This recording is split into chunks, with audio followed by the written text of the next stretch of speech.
Bonjour, je m'appelle Yasser Bouaoud, je suis fondateur et CEO de la startup Zela. Zela est une startup de l'agritech. On s'est spécialisé depuis quelques années à développer, intégrer, commercialiser des produits technologiques destinés à l'agriculture. Nous avons essentiellement deux produits par lesquels nous voulons pénétrer le marché sénégalais et autres marchés en Afrique du Nord et le reste de l'Afrique. Nous vendons actuellement le produit en Tunisie et nous avons fait un peu d'export en Espagne et au Maroc. Alors nos deux produits, le premier produit c'est un ERP agricole. C'est un système d'information agricole. C'est un gros système d'information qui est destiné aux très grandes exploitations ou bien aux coopératives ou bien aux grands groupes qui possèdent des exploitations agricoles ou agroalimentaires conséquentes. Donc ce système il permet de digitaliser toute l'activité agricole. Donc il y a toute une phase de mise à niveau des process sur place, sur l'exploitation agricole. Qui fait quoi? L'organigramme est revu, tous les process sont revus, instaurés, appliqués, et c'est le système qui permet de faire ça. C'est un système structurant. Alors le système est découpé en plusieurs modules. Il y a un module de cartographie parcellaire, la traçabilité, tous les travaux sont paramétrés, tous les travaux agricoles sont paramétrés.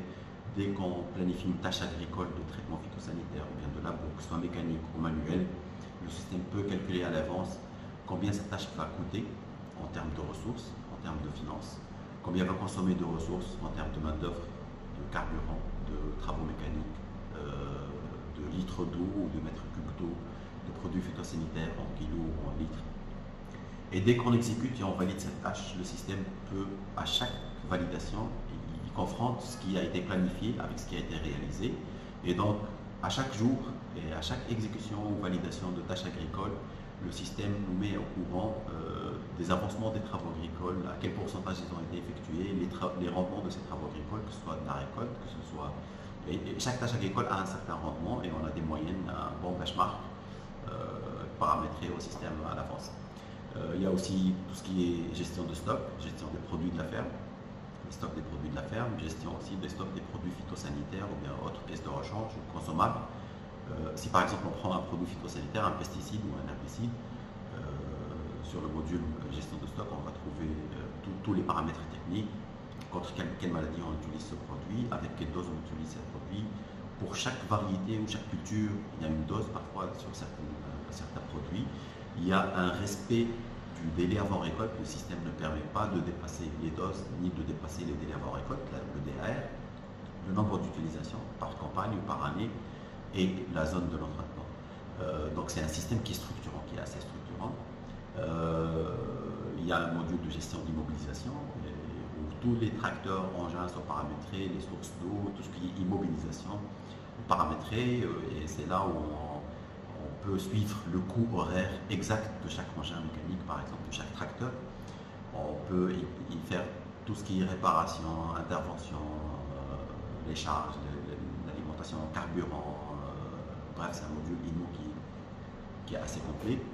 Il y a un module de reporting, il y a un module de comptabilité analytique, parce que le système gère les charges directes, ce qu'on a consommé directement dans la parcelle ou dans le produit agricole, mais gère aussi toutes les charges indirectes, genre l'électricité du bâtiment administratif, les salaires du personnel administratif, le salaire du PDG, et toutes les charges indirectes sont réparties selon des clés de répartition qui sont bien choisies, qui sont bien définies, et ça se fait avec l'équipe sur place, avec la comptabilité, avec le contrôle de gestion, avec les financiers. Il y a aussi des modules de transformation agroalimentaire, des modules de gestion des achats, des modules de gestion commerciale, de gestion des ventes.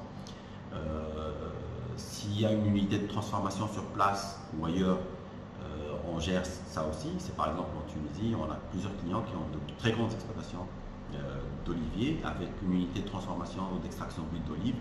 Donc le système nous permet de suivre depuis le jour où on a planté la plante jusqu'au jour de la récolte, puis tout le cycle d'extraction avec tous les paramètres techniques, le pH, température d'extraction, les conditions de stockage et même jusqu'à la mise en bouteille, que ce soit du jus ou de l'huile ou même s'il y a parfois aussi la gestion de stations de conditionnement, c'est des stations frigorifiques. On suit tout le cycle avec les coûts et la traçabilité. Donc ça permet par exemple d'imprimer une étiquette sur la bouteille d'huile d'olive ou la bouteille de jus d'orange ou bien sur une barquette de fruits découpés ou conditionnés Et en scannant ce QR code, je peux remonter toute la trace du produit depuis le jour où on a planté la plante. Ce système permet de structurer le travail dans une exploitation agricole, d'optimiser les ressources, de faire de l'agriculture, d'exercer le métier d'agriculteur en se basant sur de la science, en se basant sur de la data. Donc il permet d'avoir une traçabilité extraordinaire, un calcul des coûts très bien détaillé. Je peux aller dans les moindres détails, et c'est un système qui me permet de prendre des décisions pour les campagnes suivantes, pour améliorer mes rendements, pour optimiser mes ressources, pour mieux faire mon travail en tant qu'agriculteur. Donc sur un kilo de pommes de terre par exemple, je peux vous dire qu'il y a tant de centimes de main d'œuvre et tant de centimes d'intrants avec les détails. Ça peut être en pesticides, fongicides, insecticides, herbicides, tant centimes d'engrais, tant centimes d'eau, tant centimes de main d'œuvre, tant centimes de travaux mécaniques ou bien en heures de traction. Je peux même comparer, par exemple, il y a des choses qui se font en récolte mécanique et ou en récolte manuelle. Et je peux, pour la saison suivante, je peux voir le prix par kilo ou le coût par kilo de la récolte mécanique et le coût par kilo de la récolte manuelle. Je peux comparer. Et pour la saison prochaine, je décide d'aller en full mécanique ou bien en full main-d'œuvre, donc récolte manuelle. Ça dépend des cultures, ça dépend des régions, ça dépend des moyens aussi que possède l'exploitation agricole. Donc voilà, ce système aussi, on peut le connecter à plusieurs modules électroniques, genre des GPS dans les tracteurs, une station météo connectée. Et ça me permet par exemple d'émettre des alertes lors de l'exécution de travaux. Ça me permet, si un tracteur est en train de pulvériser des produits phytosanitaires et que le vent se lève à plus de 20 km/h, je dois envoyer un message au chauffeur pour arrêter tout de suite, ça n'a plus de sens. Et si par exemple un tracteur est en train de faire du labo profond, il ne peut pas dépasser 2 km ou 2 km et demi par heure. Donc s'il les dépasse, ça doit m'alerter et je dois arrêter ce travail ou bien je dois alerter le chauffeur de l'engin en question. Donc ça c'est le premier produit. Il est actuellement installé dans plus de 72 fermes. On parle des plus grandes exploitations en Tunisie. Il est installé dans une très grande exploitation au Maroc et dans une très grande exploitation en Espagne. Il a fait ses preuves, ça fait des années qu'on travaille avec ce système, il est extrêmement fiable. Alors le deuxième produit, c'est un ensemble de logiciels et d'électronique. C'est un logiciel ou un système qui permet l'automatisation de toute la partie irrigation avec injection d'engrais et filtration. Donc on prend en charge la commande des électrophanes, des motopompes, de la station de filtration, de l'injection d'engrais, et on y va vraiment au litre près pour l'injection d'engrais ou bien au kilo près. Pour l'irrigation, on y va au mètre cube près. Donc même l'irrigation se fait sur une base scientifique, basée sur data et de la science, comme j'ai dit tout à l'heure. C'est en mode sans fil. On utilise des technologies LoRa, donc on peut aller jusqu'à des exploitations agricoles d'une envergure de plusieurs kilomètres. Les distances peuvent être très grandes. Il n'y a pas de fil, il n'y a pas de fil électrique dans l'exploitation agricole, c'est du sans fil, c'est des boîtiers autonomes et intelligents. Il y a plein de capteurs qui sont installés dans le sol pour collecter des données en temps réel. Il y a des données qui proviennent des stations météo et ça peut guider le directeur technique ou bien le responsable d'irrigation à mieux piloter son irrigation, à automatiser tout le process d'irrigation. On minimise l'intervention humaine pour que tout soit fait, pour qu'on irrigue avec les quantités nécessaires au bon moment et en bonne quantité. Voilà.